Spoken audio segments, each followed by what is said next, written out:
Hello, children. Welcome back again. And this video is the continuation of the earlier video.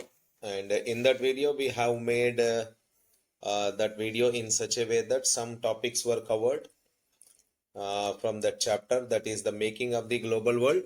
And this video also covers some more topics from this chapter, the making of the global world. And now the topic what we are going to discuss today is beginning with the title called as the 19th century.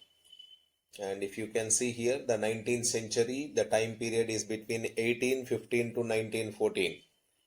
What has happened here in this 19th century? The world changed profoundly in the 19th century. What is it trying to tell? The world has changed profoundly in the 19th century, that is in between the 1815 to 1914 period. The world totally changed here. There were many changes which have occurred. What are the reasons behind these changes? There are certain economic factors, political factors, social, cultural, and technological factors. All these factors, what happened? They interacted with each other. They were interacting with each other. Economic factors with political factors with social, social with cultural, cultural and with the technological. All these factors, they were interacting with each other, ultimately leading to a complex ways, interacting in a complex way, which ultimately did something to the society. What is that? It transformed the society. It has totally transformed the society where the peoples were living. And not only transforming the society, it also reshaped the external relations of these societies. The societies where human beings were living, these societies, they were having internal and external relations. In these external relations, we already learned in the first topic of this chapter that people were doing trade.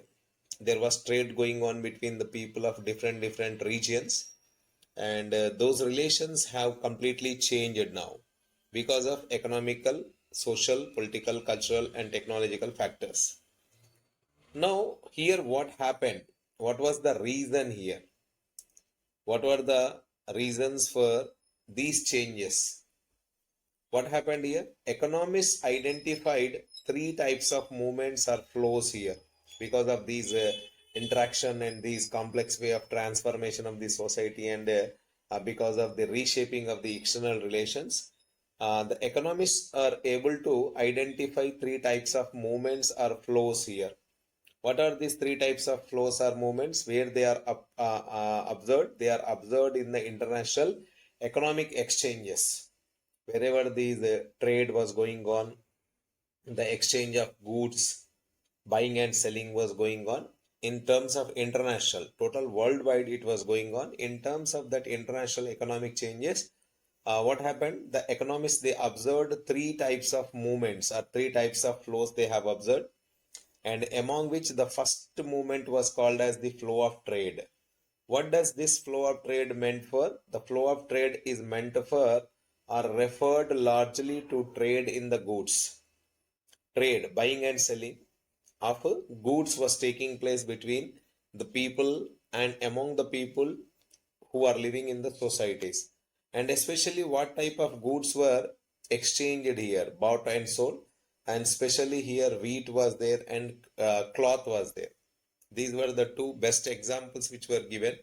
Many other goods were there which were where there was an exchange going on, and trade was going on, but only two examples are given here. Among these two goods, the trade was going on, that is the flow of trade.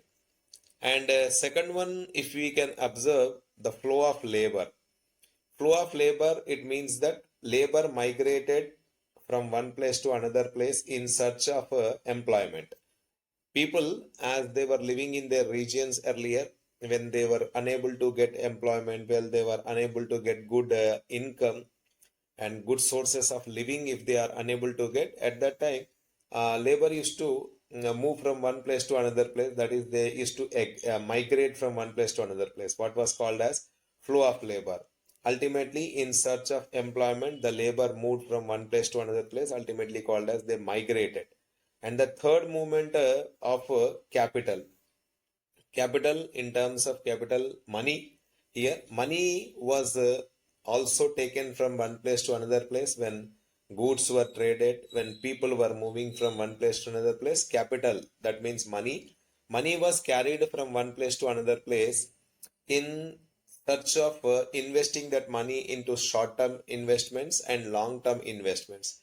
People were carrying money with them when they traveled for employment, or when they traveled to other countries or other regions for investing their money in starting the business and earning profits. So in short-term investments and long-term investments, the money was carried by the people from one place to another place, what is called as the movement. The third movement is the movement of the capital.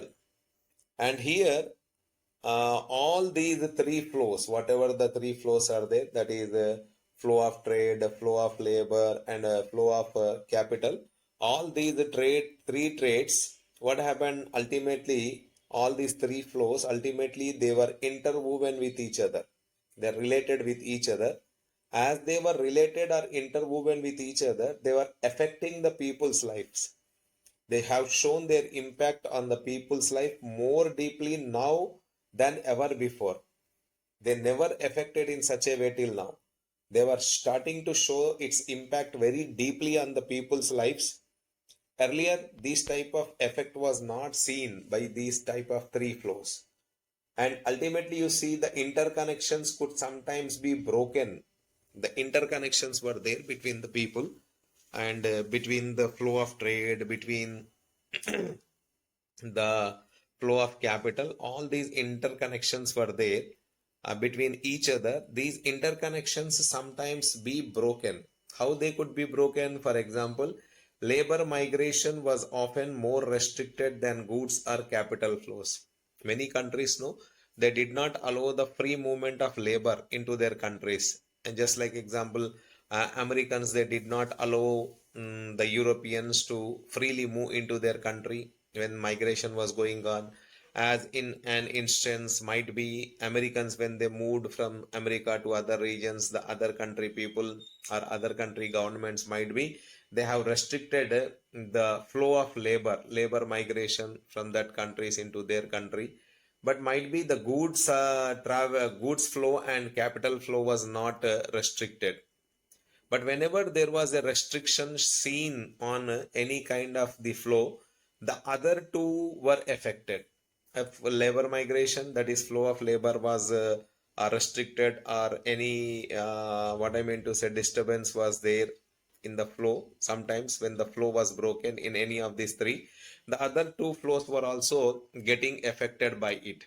Okay, hope so you have understood this topic very well.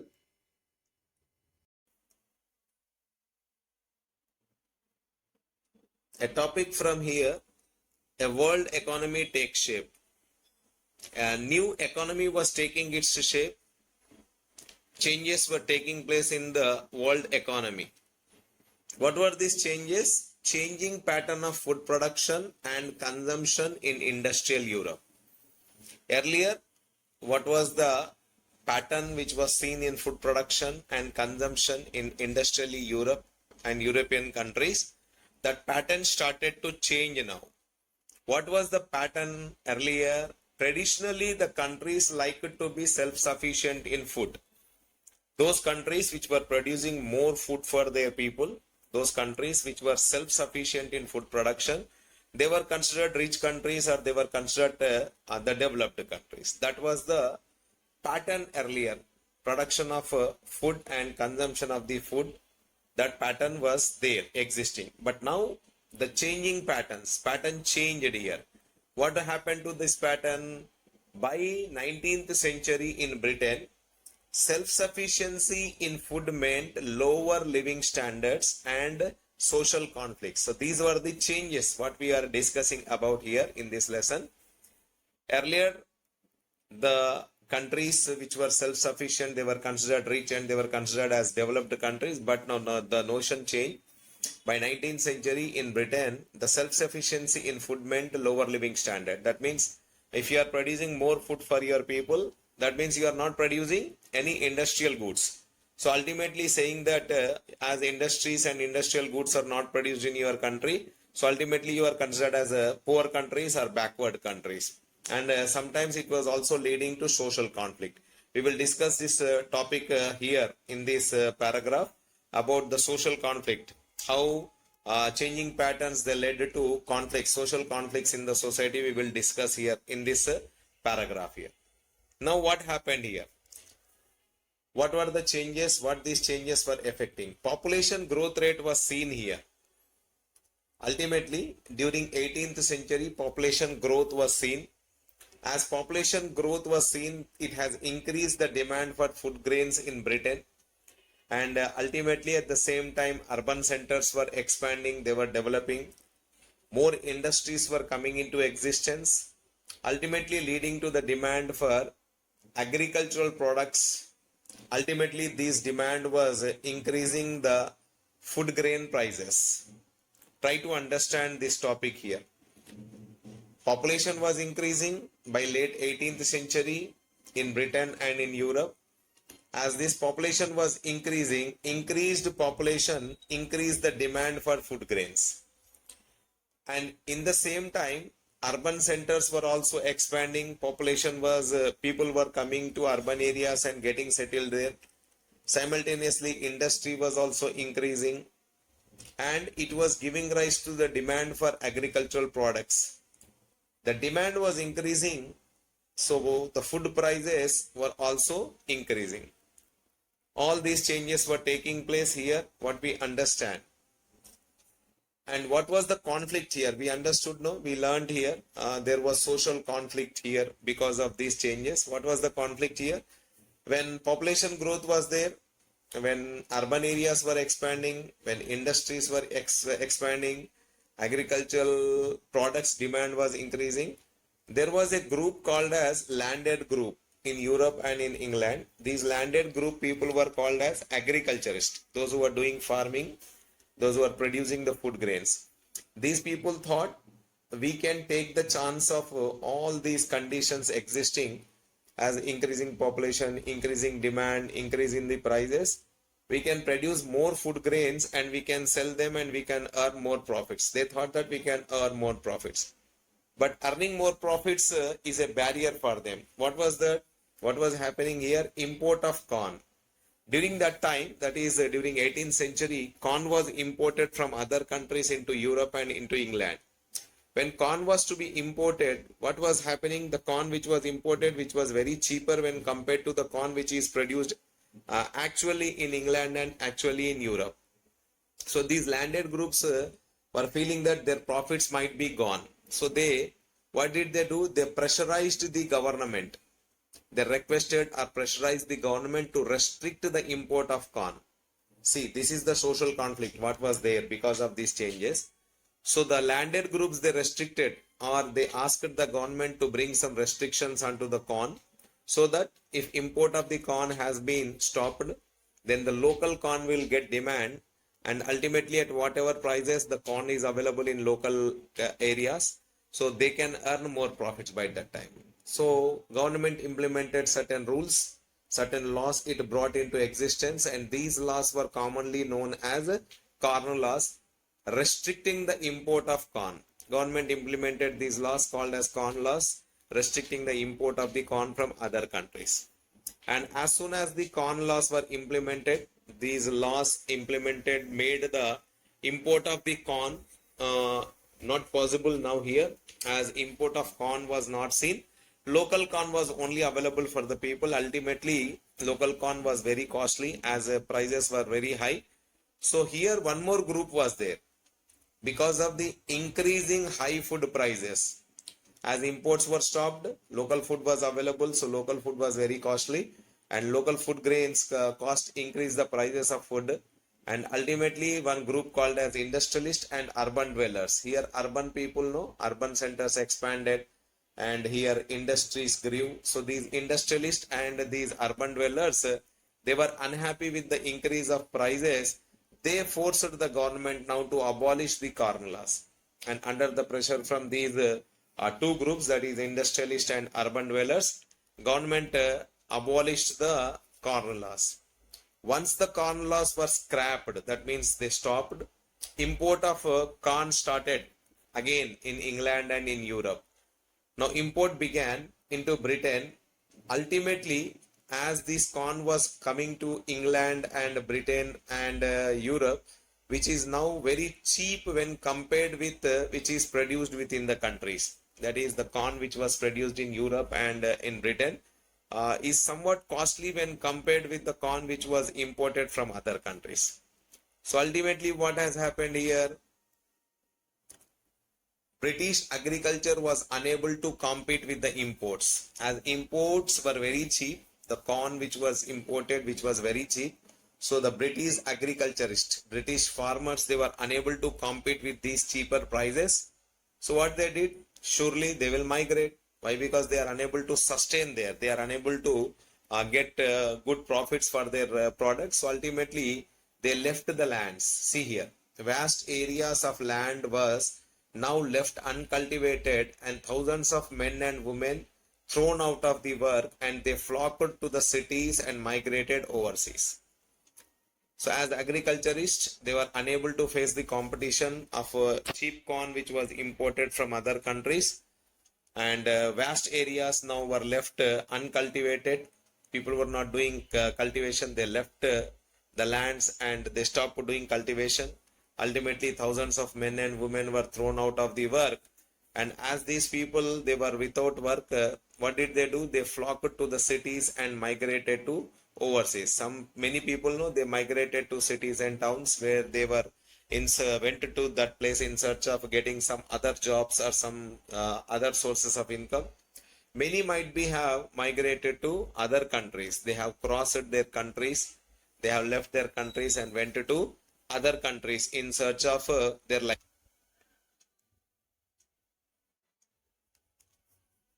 Now, as the food prices fell, as the decrease of prices in food grains has been seen, consumption in Britain rose. Cheaper the goods, consumption increases.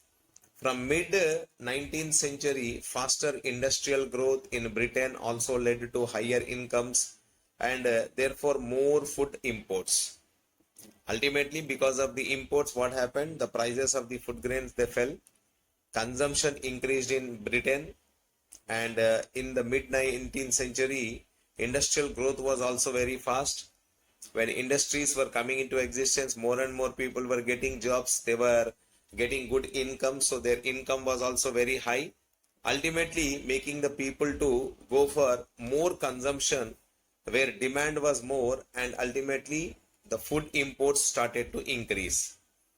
Around the same time in the world, especially in Eastern Europe, Russia, America and Australia, lands were cleared and food production expanded to meet the demand of food in Britain.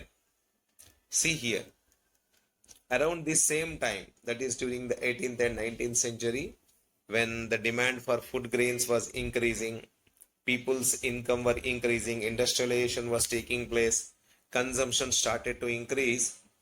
The people were migrating from Europe to other countries, especially America, Australia, South America, Africa.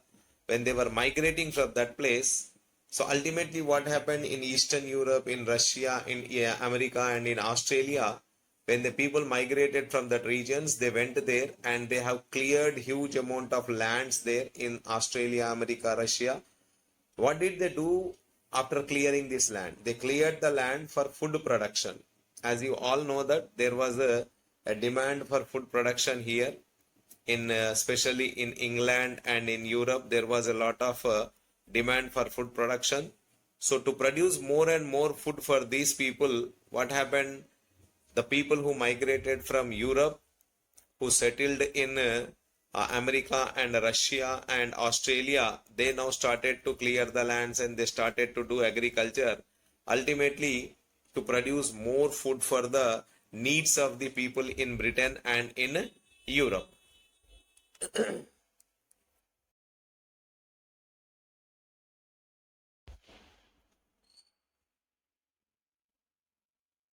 Now, the people who migrated from Europe, those who went and settled down in America, in Russia, especially in Australia, as they went there, what did they do here? They cleared the lands for doing agriculture.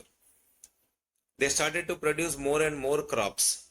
Ultimately, producing more crops and clearing the land is not only enough here.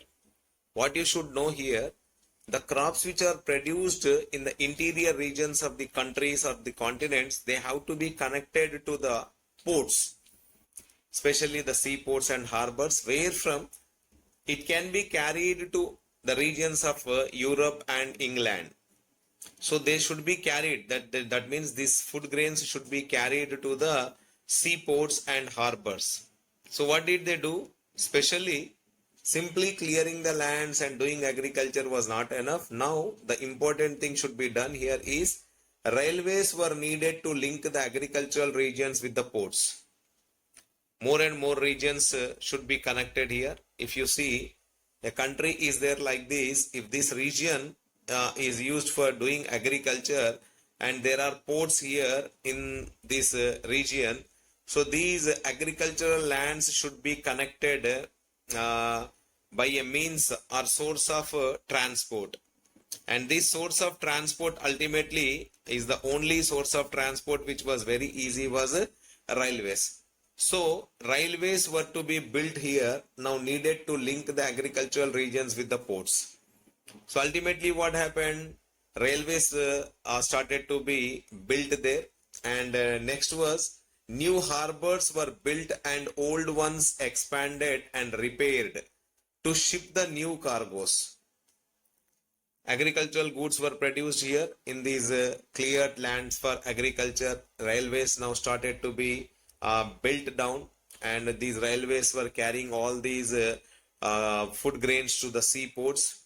Now new ports were built and new harbors were built, and old ones they were expanded by doing repairs, by upgrading them, and people had to settle on the lands to bring them under cultivation. More and more people have to settle down when railways were constructed. So near that places, more and more people should be there to do the work. And as harbors were built, repaired, they were upgraded, more seaports were constructed. All these, they need people. People have to settle on these lands and to bring them under the cultivation. Once lands were cleared for doing agriculture, railways were built, harbors and seaports were built. To do all these things, people were to settle there, and for that people cultivation should be done. This meant building homes for them, settlements for them, those people who are settling there. More and more buildings should be constructed, more and more houses and settlements should be brought into existence. All these activities in turn required two things. One important thing is capital, money, and one important thing is labor. So to do all these things here, what we are studying from the beginning, all these things can be done by bringing in capital and bringing in labor. So capital came from the financial centers such as London, which was very famous at that time for producing or for giving finance. So financial center, it was very famous, what is called as London at that time. And the demand for labor in places where there was shortage of labor, just like places of America and Australia, which led to more and more migration. Finance came from England, and the labor migrated from Europe to the places where there is a short supply of labor, called as America and Australia. 50 million people, they migrated from Europe to America. Not only from Europe to America and Australia in 19th century, all over the world the migration has been seen. Nearly 150 million people have estimated they left their homes. They crossed the oceans and they traveled vast distances in search of a better future, for employment, for doing business, for earning more profits, or for doing agriculture. Many people, they migrated from these regions. Thus, by 1890, a global agricultural economy has taken shape. A new form of global agricultural economy was taking shape here because of all these changes. It was accompanied by complex changes in the labor movement patterns, in the capital flow, in the ecologies, and in technology. These changes led to the complex change of all these things: labor movement, capital flow, ecologies, and technology. And one more effect which was seen here was food no longer came from nearby villages or towns. Earlier, food was produced in that regions only, but now food was to be brought from thousands of miles away. From other countries or from other continents, the food grains were imported now.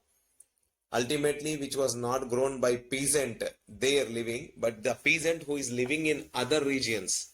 Example, America, example, Australia. The peasants of this region, they are growing the food grains, and these food grains were brought up to Europe from here. And who was now working on a large farmland a generation ago, which was most likely been a forest.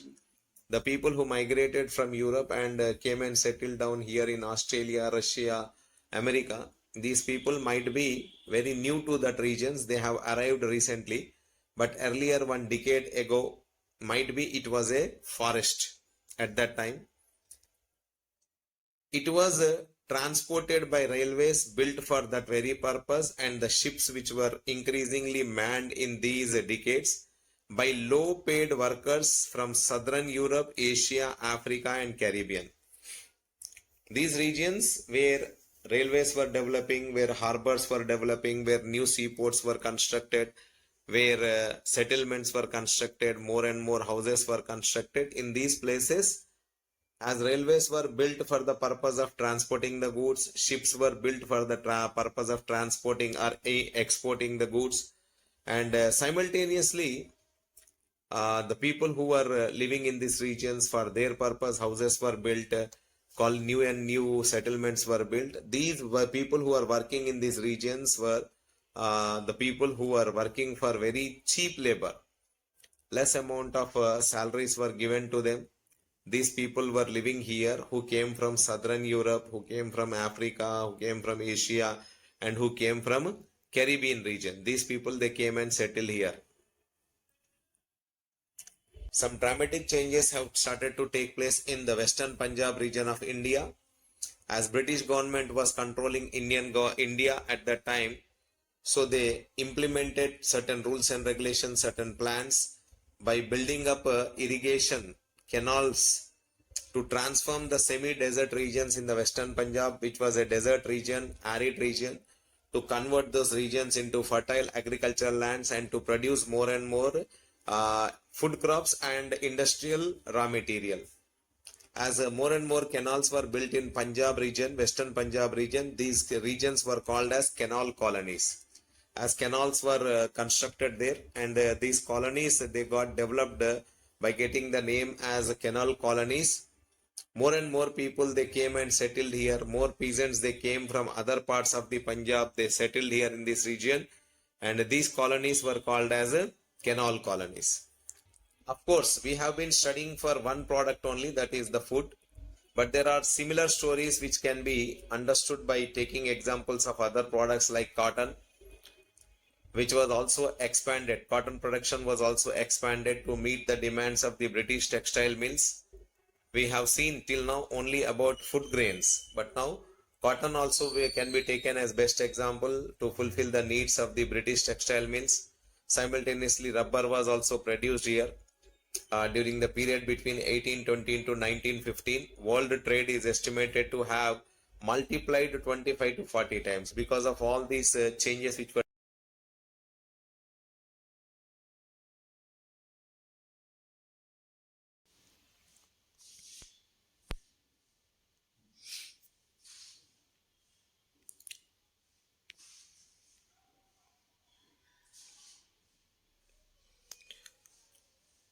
role of technology. what was the role of technology in all these things, whatever was happening in Europe and in England. And the technology has brought down certain things like railways into existence, steamships, telegraph. An example here, we will be able to understand all these important inventions which have taken place during this time, without which we cannot imagine the present day world. The present day world means from pre-modern world to the modern world, what we are nowadays enjoying, everything, the technology and etc., everything. So all these things, if they were absent, we cannot expect the modern world. Technological advances also very often result in larger social, political, and economical factors. Technological advances also lead to or result to larger social, political, and economical factors. Many changes will take place in terms of societies and in terms of politics, also in terms of economic factors. Also, many changes take place because of technological advances. And not only this, if you come across with one example here, for example, colonialization stimulated new investments and improvements in the transport, and faster railways, lighter wagons, larger ships helped move food more cheaply and quickly far away from places to final markets. So when colonialization has come into existence, because of colonialization, the colonial masters, if they wanted to exploit more and more resources, including the human resources from that area, whatever area they have colonized, if they wanted to exploit more resources and get more profit, they have to put on some investments there. So colonialization stimulated it, gave a boosting to the investments, new investments for improvements in that area. What type of improvements? That is transport sector improvement. Example, railways have to be brought down, and in railways lighter wagons have to be brought down, so that goods can be moved very fast, and goods, more and more goods can be easily transported from the agricultural lands to the seaports, so that they can be carried from that seaport to the final markets. And larger ships were built here, so that food can be cheaply transported and quickly transported from one place to another place. All these things have impacted, been by the technology, implementation of the technology. Once the technology came into existence, all these things were impacted. Then next comes here, what I mean to say, the trade in meat offers a good example of this connected process. Now, how technology has affected the life of the people in social terms, how it has affected the life of the people in political terms, and in economic terms, and in social terms. We will take one best example of meat. Earlier in 1870s, what was happening? Meat, which was very costly item in Europe and in England. Why it was very costly? Because during 1870s, what was happening? Animals were shipped from America to Europe. They were carried from America to Europe, and then they were slaughtered there after reaching Europe. When they arrived there, the animals took a lot of space while they were carried in the ships. Many of the animals, they died during the voyage, as it was a long voyage. It was taking long distance. So many animals, they fell ill. Many of them, they lost the weight, and they became unfit to eat. And because of a shortage of the animals, there was a lot of demand for meat, but ultimately, as demand was there but supply was not there, and prices were increasing, so it became very expensive for the poor people. Only it became a luxury product for the rich people, and it was beyond the poor people. So many of the European poor were unable to buy this meat. Hence, prices in turn kept demand and production down until the development of a new technology. What happened here? The new technology which came into existence, till that time, the prices of the meat were kept high. What was this new technology which came into existence? That is the refrigerated ships.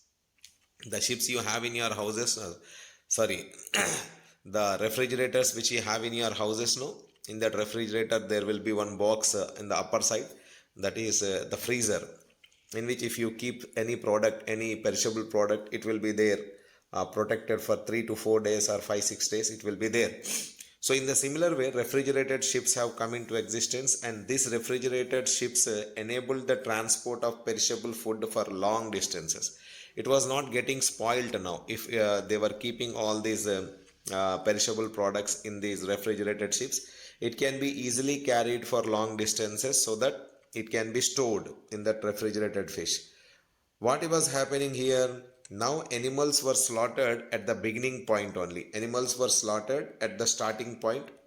Say example, if they were carried from America, and now these animals are slaughtered at America only. Once they were slaughtered in America, Australia and New Zealand. Once they were slaughtered and they were converted into meat, and this meat was transported in the form of frozen meat to Europe. Meat was kept in the refrigerated ships, and it got frozen, and as frozen meat will not get spoiled very soon. So not only meat, many perishable goods like vegetables and fruits, they can be stored in these frozen areas of the refrigerated ships. This reduced the cost of the meat and lowered meat prices in Europe. So ultimately what happened here, poor people were able to buy more and more meat, and they were able to now consume more meat in their regular diet. Earlier all these people were eating only breads and potatoes, cheap food they were eating.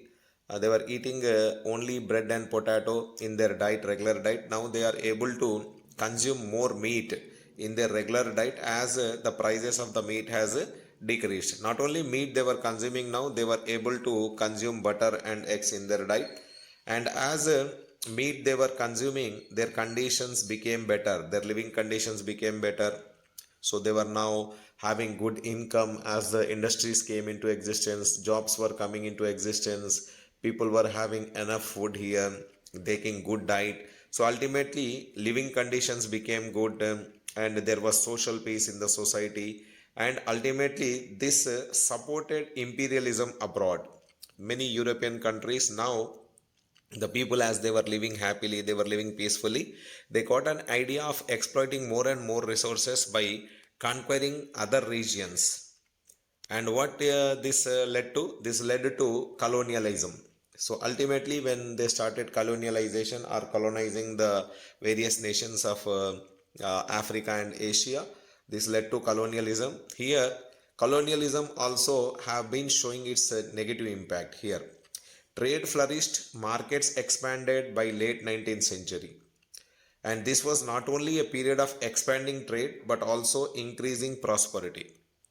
Just now we read, no, people were living happily, they were leading a good life, good diet they were taking, incomes have increased, industries have come into existence. So ultimately, this was not the only time for trade or expanding of markets, but it was also a time for increasing prosperity among the people. People were prospering, people were becoming rich, people were getting good food, people were leading a happy life. And it is important to realize that there was also a darker side to this process. Whatever the process has taken place till now, and for this time there is a darker side also. What is this darker side? What is it indicating? In many parts of the world, the expansion of trade and a closer relationship with the world economy also meant a loss of freedom and livelihood. Ultimately, this led to colonialism. Colonialism is nothing but the European nations conquering the other nations of Africa and Asia. When they conquered these regions, what happened? Ultimately, the people in that region, their lives were affected. They lost their freedom, their livelihoods were disturbed. And late 19th century, European conquest produced many painful economic, social, and ecological changes. When once the countries were colonized, the lives of the people were affected in terms of economy, in terms of social, in terms of ecological factors, through which the colonized societies were brought into the world economy. All this colonialism or colonization came into existence because of all these things, only negative sides which came into existence we can see in these societies. Now look at the map of Africa. If you are able to watch this, see this map, how this African map is looking like. Just like one straight line has been drawn, they have demarcated Africa by sitting and planning together. Every European country, they have decided that we will colonize this region, or we will bring this region under our control. In that way it has been seen. Here you will see, to come across to see some countries borders, they run straight as if they were drawn using a ruler. Well, in fact, why is it looking like this? Because all the European powers in Africa drew up the borders demarcating their respective territories. How did they demarcate their respective territories? In 1885, all the big European countries, they met at a place called as Berlin, and they decided, they planned how they are going to conquer Africa and how they are going to colonize Africa. Total Africa was colonized, and this plan was done in Berlin in 1885. And among the nations who colonized Africa, the big nations were Britain, France. They made vast additions to their overseas territories in the late 19th century, and including another country called as Belgium, Germany. They too became colonial powers, and also USA came into this race. By 1890s, USA also became a colonial power by taking some of the colonies which were held by Spain under their control. Earlier, some regions of Africa which were under the control of Spain, that were captured by America or USA by 1890. So one by one, every European power, including America, also became a colonial power.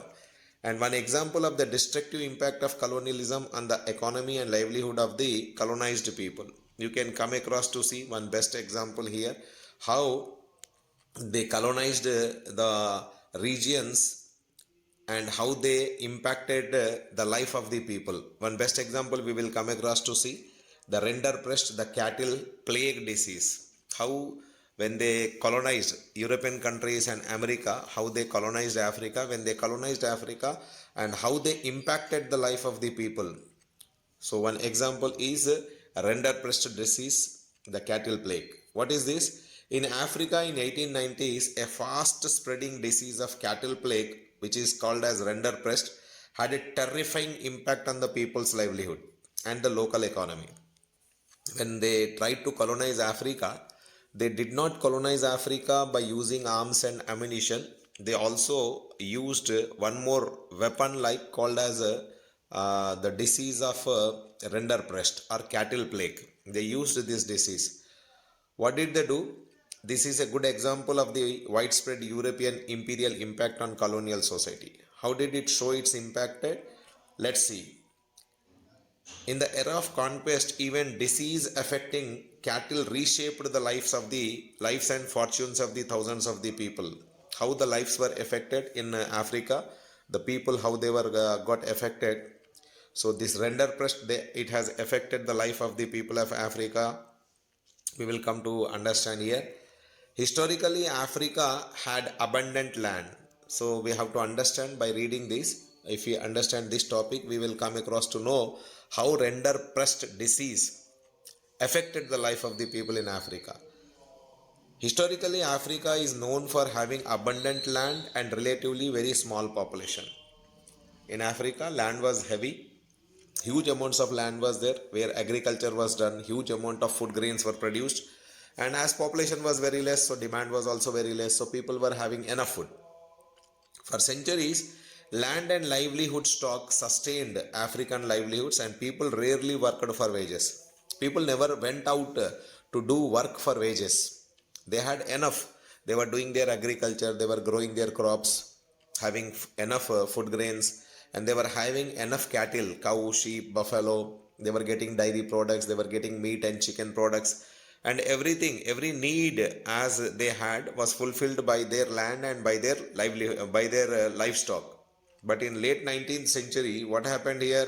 Africa, there were few consumer goods that wages could buy. The consumers of Africa or the people of Africa, they were not interested to go for wage work.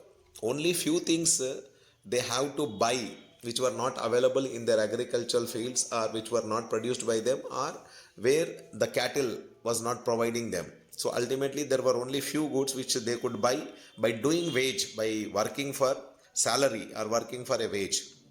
If you had been to African possessing land and having livestock, and then there was a plenty of both, you too would have seen reason to work for a wage.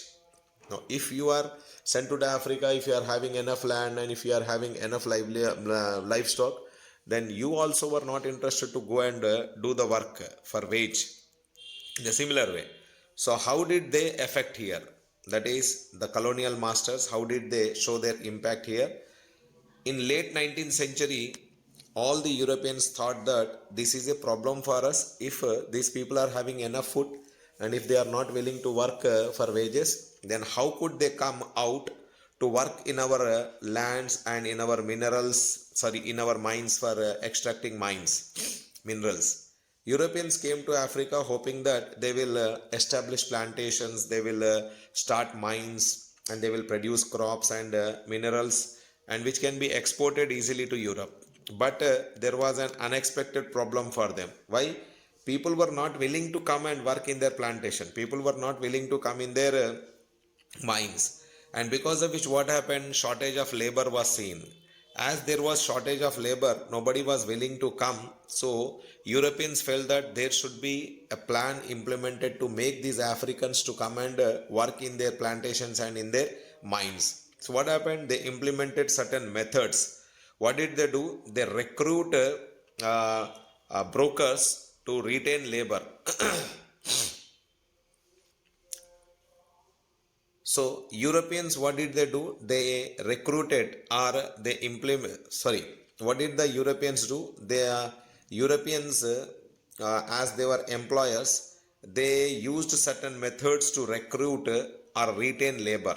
What were these methods? They imposed heavy taxes on the people, so that the taxes can be paid only by working for wages on the plantation and in the mines. When they colonized Africa, they found that labor shortage is there. No one is willing to do work for a wage. So what did they do? They planned a way out. What was that plan? They imposed heavy taxes on the African people, so that now those taxes can be paid only by working for wage in the plantation and in the mines. And next plan was inheritance law. Earlier, as a huge amount of lands were present in Africa, so these lands were transferred from parent to their children, inheritance. So they implemented one law, what was called as inheritance law, through which only one member of the family could now inherit the property of his ancestors. As a result, what happened? Others were pushed out for doing work for wage in the market. As they were not having income, they were not having land, only one person of the family was inheriting the ancestral property, so he was having good enough. But remaining members, they lost their livelihood, and now they have to become labor. They have to go and work in the mines, and they have to go and work in the plantation. Mine workers were also confined to work in compounds, not allowed to move freely. As these people became mine workers, they were made to sign certain contracts. They were made to work only in the compounds, not allowed to go and meet freely with their family members, or go out and move freely outside the compounds. Then came the rinderpest, a devastating cattle disease. Now, one more plan they implemented. First, they implemented the plan of imposing heavy taxes, making them to pay those taxes by only working for wage. Second, they implemented inheritance law by throwing out the people from their ancestral property, making them to work in the plantations and mines. And now, third thing what they brought, that is the deadly disease which was brought into Africa, that is called as a rinderpest disease. This rinderpest disease, when it was brought into Africa, that is rinderpest arrived in Africa in the late 1880s.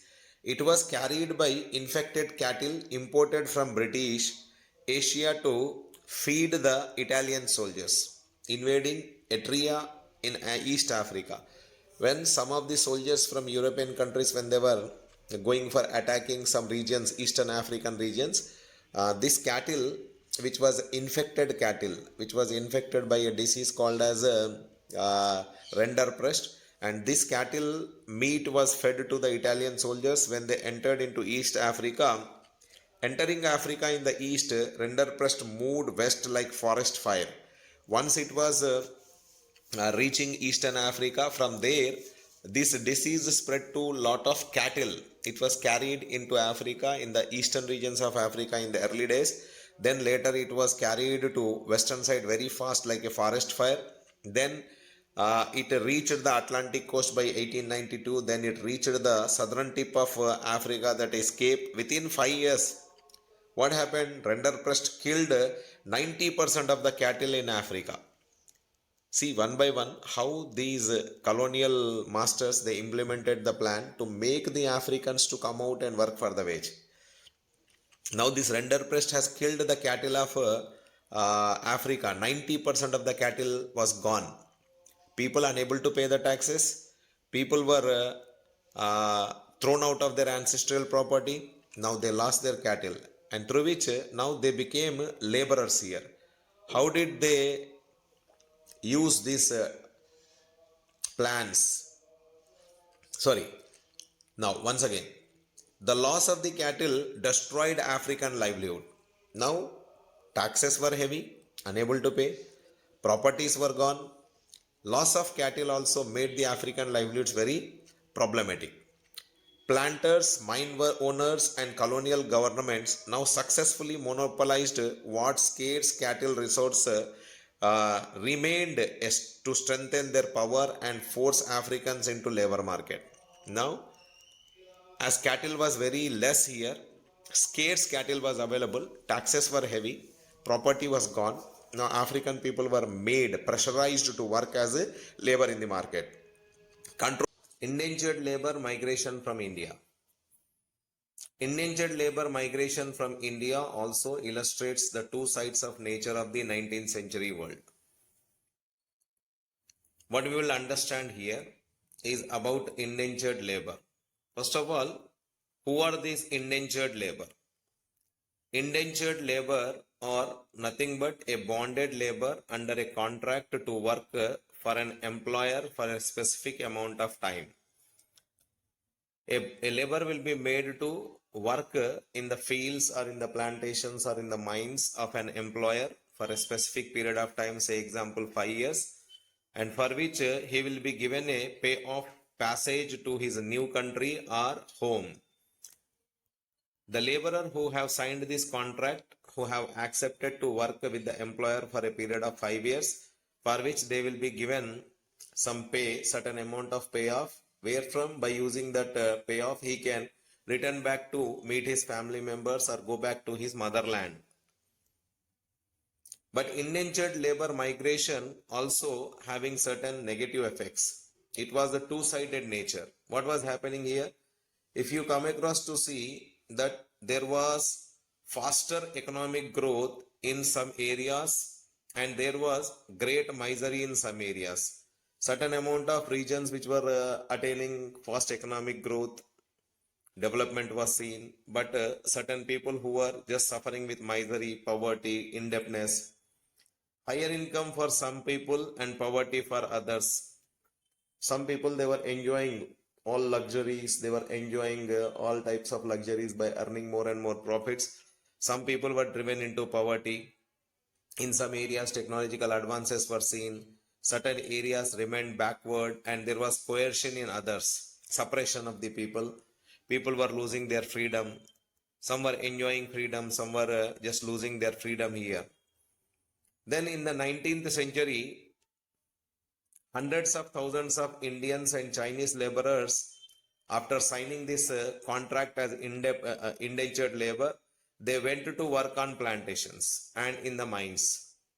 And what the work they were doing? They were working in the road constructions, railway constructions, projects, etc. around the world. All these people who signed the contract as indentured labor from India or from China, especially they went abroad or to other countries to work in the plantations, in the mines, for roadways, for railway constructions and projects. And these labor, when they went as indentured labor, they were hired under a contract. Just now we came across to see the contract was for 5 years, where they have to work for 5 years with the employer, and till the time is completed, they should not meet their family members or they should not leave that region. And this contract, it promised them to return travel to India.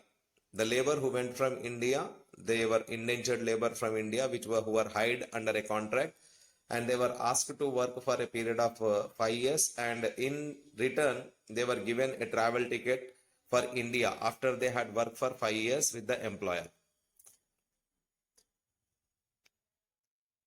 Most of the indentured labor who came from the present day regions of eastern Uttar Pradesh, Bihar, central India, and the dry districts of Tamil Nadu. The people who became indentured labor who came from India, they came from these regions: Uttar Pradesh region, Bihar region, central India region, and the dry regions of Tamil Nadu. In the mid-19th century, these regions, they experienced many changes. Why did the people from these regions, they became indentured labor? There are certain reasons behind it. What are the reasons here? They experienced many changes. What changes were seen? Cottage industries where these laborers were early working, these cottage industries declined. They got shut down, they got closed down, because of which these people, they lost their livelihood. Simultaneously, in those areas, land rents rose. Lands were cleared for mines and plantation. Earlier, cottage industries were there, employment was there, they were leading a happy life. Now, cottage industries gone, shut down, closed down, they lost their employment, they lost their livelihood. Land rents increased, and the lands where they were working as agricultural labor earlier, these lands were cleared off now for mining and for plantation purpose. So they lost their livelihood. All these affected their lives, who were poor, and they failed to pay their rents back and became deeply indebted, and they were now forced to migrate in search of work. All these people, as there were changes, these changes made them to leave their places, that is their motherlands or the places where they were living earlier. All these places now became very difficult for them to live there and earn their livelihood. Now they were forced to migrate to other regions in search of work. And where did they go? When they became indentured labor, where did they go, or where they were taken? Their main destinations, who came from India, who were called as Indian indentured migrants, who were carried to Caribbean islands, the West Indies islands, especially. We all know that West Indies. What are these places here? Trinidad, Guyana, Suriname, in the Caribbean islands, and some were even taken to Mauritius and Fiji. Those who were close near to Tamil Nadu, they were taken to Ceylon, Sri Lanka, and they were also carried to Malaysia. And indentured labor workers who were also recruited for tea plantations in Assam also. Recruitments were also done by the agents. For the purpose of recruiting these indentured labor, some agents were also appointed by these employers. So recruitment was done by agents who were engaged by employers, who were paid small commissions if they were recruiting indentured labor from within India or somewhere from China. They were given small commissions by the employers. Many of the migrants agreed to take up work, hoping to escape poverty or oppression in their home villages. Just now we studied about the conditions prevailing in the local regions. People were in debts, people lost their livelihood, people were unable to pay the rents. So unable to lead their life there, so people accepted to the terms and conditions of the agent which they were telling to these indentured labor, thinking that they will come out of poverty, oppression. Once they start going there and working there, they will get enough income. With that income, they can lead a happy life. But agents were so clever that they tempted them. They tempted the prospective migrants by providing them false information. Original or correct information was not given to the labor about their destination, where they were taken, about the mode of travel, and the nature of the work, what kind of work they will be allotted there, and what kind of living conditions and working conditions they are going to get there. All these things, they were not giving original information about all these things. False information was given, Even agents, they tempted them by telling false information about all these things. Even migrants were not even told that when they were going for a long sea voyage, they were given false information saying that you are just going to nearby places where from you can easily come back to your home. So they were not given correct information even for their long voyage. Sometimes agents were so harsh that even they forcibly abducted non-willing migrants. By 19th century, this indentured labor system, which now came to be known as a new system of slavery. Generally, if you see or if you come across to see that this kind of tortures which were kept by the agents where false information was given, once they reached there, their conditions were quite different. All these things were called as a new system of slavery. What happened here? Why it was called as new system of slavery? Because on the arrival to the plantations, laborers found conditions to be different, what they have been promised and what they have imagined. When labor they came with a happiness to these regions, thinking that we will earn money, we will fulfill our debt, and we will take care of our families will be happy. And they thought that might be we are going to be provided with good amount of work where our conditions, living conditions and working conditions will be good. So when they came here, they found that conditions are different. What they have imagined, that was not there. Living and working conditions were totally harsh, and people were not having any kind of legal rights there when they reached certain regions.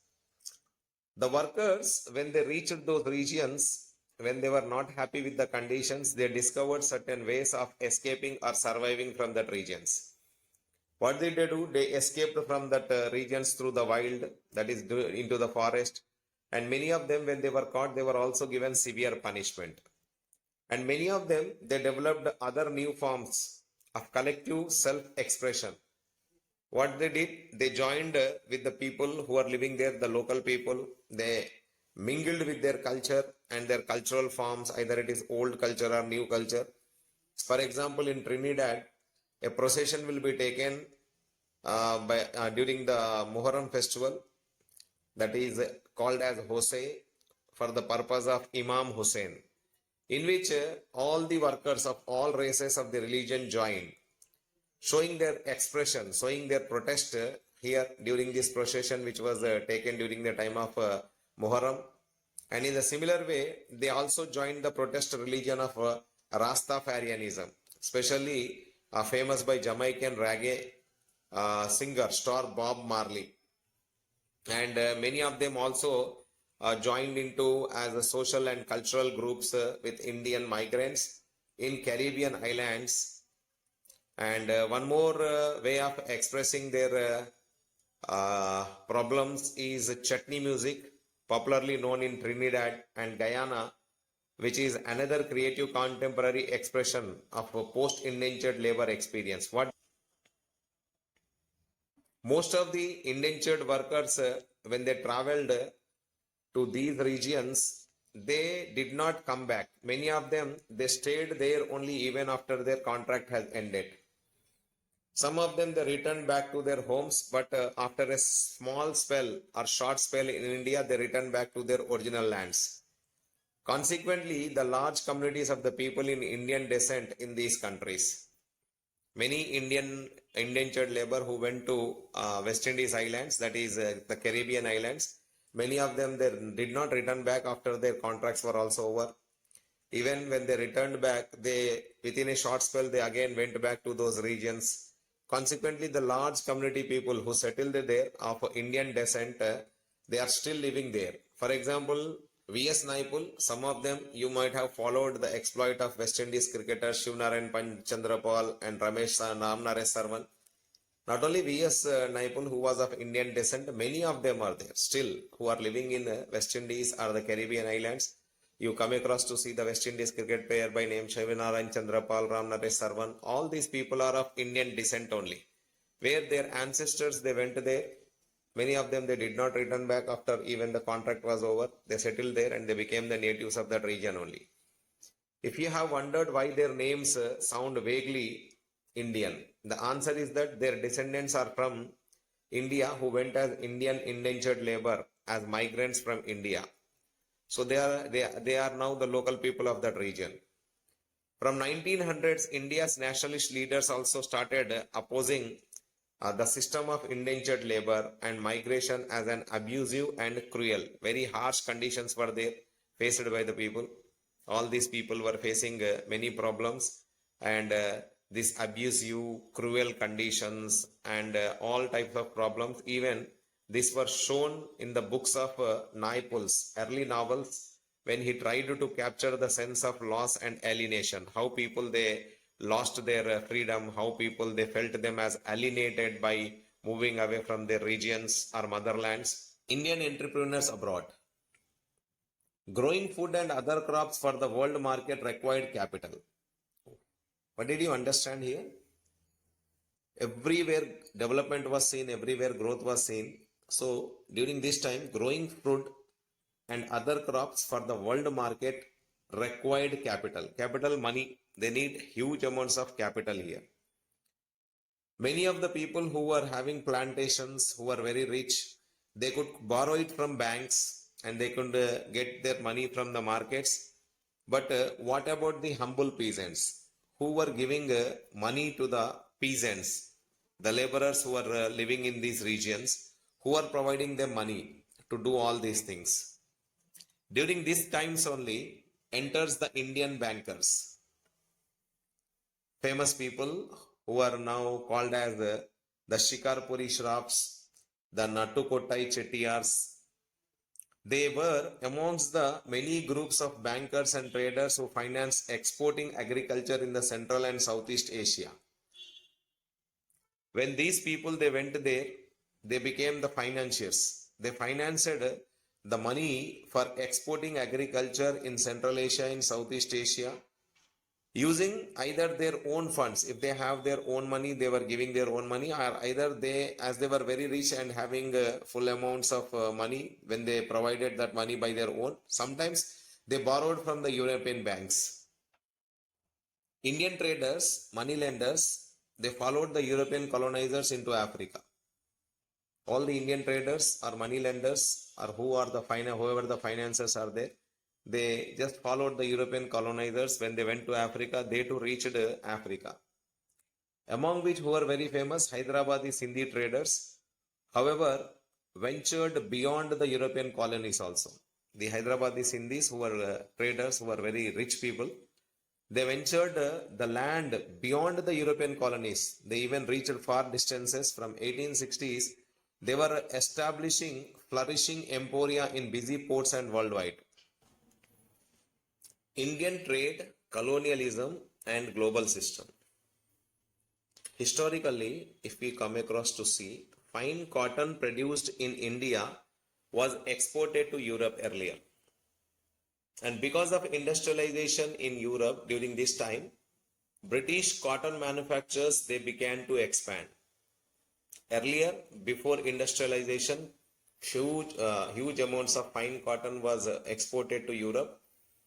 And after industrialization, as industries came into existence in England and in Europe, now the industrialists, they pressurized the government to restrict the cotton imports and to protect the local industries. Why did they pressurize the government? Because if low prices are available, why did they pressurize the government? Because the imported cotton, which was very cheaper when compared with the local cotton which is produced in Britain. So they pressurized the government to restrict cotton imports and protect the local industries. Where the existence of industries was seen here, these industries will survive if their cotton is sold, their products are sold. So for that purpose, government implemented certain new laws by putting certain tariffs on the imported cloth from India into Britain. Consequently, inflow of the fine Indian cotton began to decline. Because of the tariffs which were implemented, new tariff rates were implemented or imposed on the cotton cloth which is coming from India into Britain. And because of that, what happened? The inflow of the fine Indian cotton began to decline as soon as the tariffs have increased. From the early 19th century, British manufacturers also began to seek overseas markets for their cloth. What happened? From 19th century, British manufacturers, they also now wanted to go into the international market, overseas market, and sell their cloth. And because of which what happened, they reached new regions for selling their products because of industrialization in England and Europe. And as Britain industries or industrialists, they started selling their product in the overseas market. Because of these two reasons, the export figures of India, they declined down. Earlier it was 30% exports. Around 1800 it fell down to 15% in 1815, and by 1870s it dropped down to 3%. What then did India export now? What happened here? The figures again tell a dramatic story.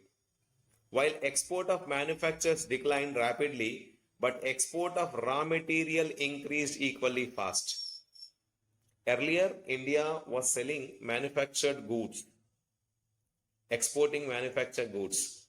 So manufactured goods export declined, but export of raw material increased now. As industries came into existence in England and in Europe, these industries were in need of raw material now. They were needing a lot of raw material for their industries now. So for that purpose, what happened? They imported raw material from India. And for that purpose, the percentage of raw materials increased in India equally fast. Between 1812 to 1817, share of raw cotton export rose from 5% to 35%.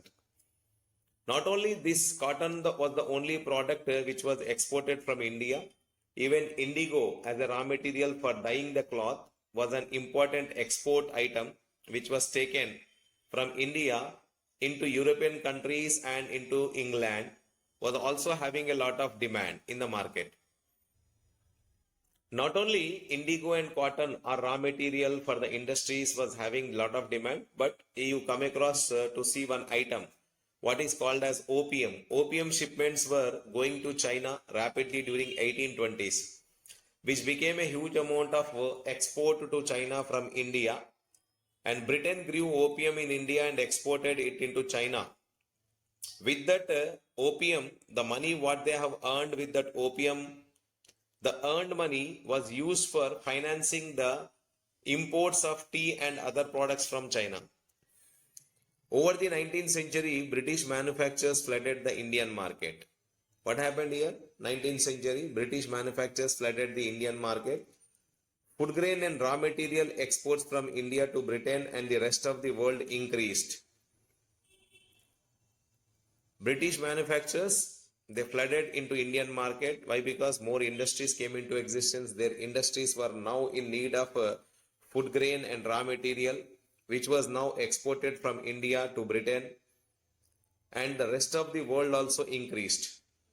But the value of British exports to India was much higher than the value of the imports from India. British, they came to India for the need of raw materials, but whatever they were taking from India as imports to their country was in less amount than when they were comparing the exports which they were bringing from England to India. Their exports was heavy rather than when they're compared with the imports, for which the Britain had a trade surplus. Say example, if your imports are less than your exports, then it is called as a trade surplus. What you are selling is more rather than what you are buying. That means when you are selling more products, you are earning good profits. When you are importing, that is you are buying, means your expenditure is very less. So Britain's imports were less when compared to the exports to India, and because of which what happened, there was a trade surplus in the British or Britain. Britain used this surplus to balance its trade deficits with other countries. That is, with countries from which Britain was importing more than it was selling to. In India, Britain's trade surplus helped by Indians made them to pay off their home charges. They were able to pay their interest. They were able to pay their debt. They were able to pay the pensions of the British officials in India. In this way, India's trade was helping the British to get their trade surplus and pay off their debts.